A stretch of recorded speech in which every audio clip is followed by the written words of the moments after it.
catch catch team একদম catch টিমে গেল হ্যাঁ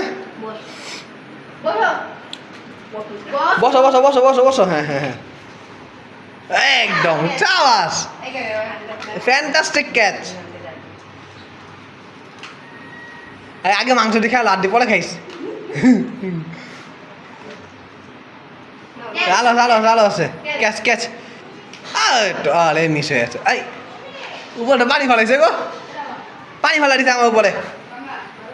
কালদুল বুটা আমার পানি ফেলাইছে সাড়ের থেকে আর নাই দেনা শেষ খাও এগুলো খাও বাটান দাসে তোমার খাও ওই যে নিচে আছে নিচের গুলো খাও নিচে আছে ওইটা পায়ের লগে আছে দেখো খাও গুড ভাই এগুলো খাও আমি বাটান দাসি খাও আমি বাট নিয়ে আসতেছি তাতে খাও এগুলো হ্যাঁ সবগুলো কিছু খাও আমি এই যে এই যে